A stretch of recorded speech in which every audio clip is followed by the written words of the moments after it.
The Lord be with you. And with your spirit. A reading from the Holy Gospel according to Matthew. Glory to you, O Lord. Jesus said to his disciples, "Do not store up for yourselves treasures on earth, where moth and decay destroy, and thieves break in and steal. But store up treasures in heaven, where neither moth nor decay destroys, nor thieves break in and steal. For where your treasure is, there also will your heart be. The lamp of the body is the eye. If your eye is sound, your whole body will be filled with light. But if your eye is bad, your whole body will be in darkness. And if the light in you is darkness, how great will the darkness be?" The Gospel of the Lord. Praise to you, Lord Jesus Christ. May mga kaibigan po ako na nakakausap at yung pag-uusap ay patungkol sa buhay. At usually, ang focus ng pag-uusap ay mag-enjoy daw sa buhay. Ang sabi nila, wag na magpapa-stress, mag-enjoy sa buhay. Kung meron kang resources, gamitin mo para mag-enjoy ka. Maging masaya ka sa buhay. Always like that. And I think it is wise also to listen and to consider such, conversation. Kasi nga naman, kung meron kang mga pinagkakaabalahan at yung pinagkakaabalahan mo ay puro stressors sa buhay, palagay ko ay iiksi ang buhay natin.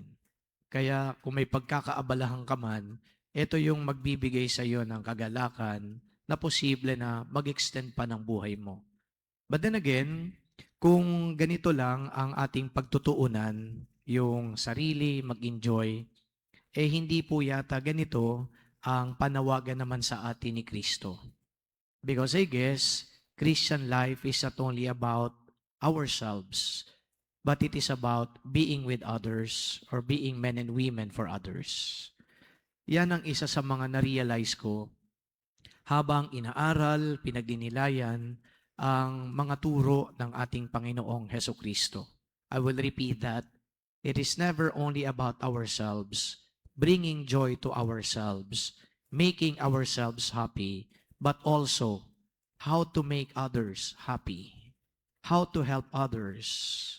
To love is not only about loving ourselves, but loving our neighbors.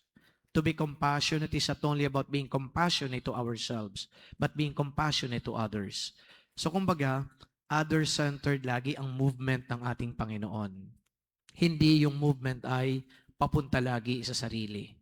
Now, thinking along that line, nire-reflect ko rin yung gospel na meron tayo ngayon. Ang sabi dito, "Store up for yourselves treasures on earth, where moth and decay do not destroy, and thieves break in and steal." Anong ibig sabihin sa akin ito? Posibleng meron kang financial resources. Posibleng hindi ka naman din nagkukulang materially o kung ano pang pangangailangan. But then, hindi ito yung kayamanan na dapat nating pag-ingatan. Kaya yung sinasabi ko kanina na being men and women for others, being compassionate to others, being kind to others, helping other people, palagay ko ito yung binabanggit ngayon sa gospel na kayamanan na dapat meron tayo. Kasi yung yaman na pinag-uusapan natin on the financial and material sides, ito yung mawawala din, mabubulok din, hindi natin pakikinabangan later on, pero yung kindness, compassion, love, reconciliation, generosity, hindi mabubura yan. So ito yung yaman na hinihiling sa atin ng Panginoon. Kaya kung meron kang halimbawang resources, okay lang naman na mag-enjoy ka. Okay lang na gamitin mo yan. Pero not to the point na naging self-centered ka. Na parang ang mundo umiikot na lang sa'yo. And taking into consideration that mandate, that Christian mandate, to be men and women for others, baka sakali, kung may resources ka, pwede ba na yung bahagi ng resources mo, may itulong mo din sa iba na mas nangangailangan? Pwede din ba na kung ano man ang meron ka, maibigay mo man lang yung kabahagi niyan doon sa tao na wala niyan. Pwede din ba na kung masaya ka o di kaya naging masaya ka dahil napupuno ka ng material at pinansyal na biyaya, pwede ba yung saya na yon na dala ng material at pinansyal na biyaya, ibahagi mo din sa wala nito? So, ito yung philosophical na nire-reflect ko. Sabi ko, yes, I think this is wiser than merely talking about making ourselves enjoy all the perks, all the financial windfalls, material blessings that we have. Wiser because in a sense, hindi naman din talaga magtatapos yung buhay natin sa ganitong uri lang na pag-i-enjoy.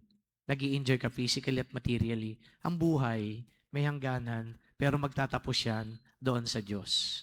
So, ibig sabihin, kung magtatapos yan doon sa Diyos, and if we have not stored treasures in heaven, palagay ko hindi sa Diyos ang pagtatapos ng buhay. Baka doon sa kabila. At alam niyo na yung kabila. Ito yung sa impyerno. Ito yung sa demonyo. Ayaw nating mapunta doon. So my dear friends, brothers and sisters, the gospel today is a wiser advice. It is a wiser admonition than merely talking about our own good, our own personal happiness. This is wiser because the Lord tells us to go out of ourselves and to move to others so that we can also help those who are in need. As we continue to celebrate this Mass, we ask the Lord, first of all, for that grace of generosity. Second, for that grace of compassion. And third, for that gift of love that ought to be shared with others. Amen.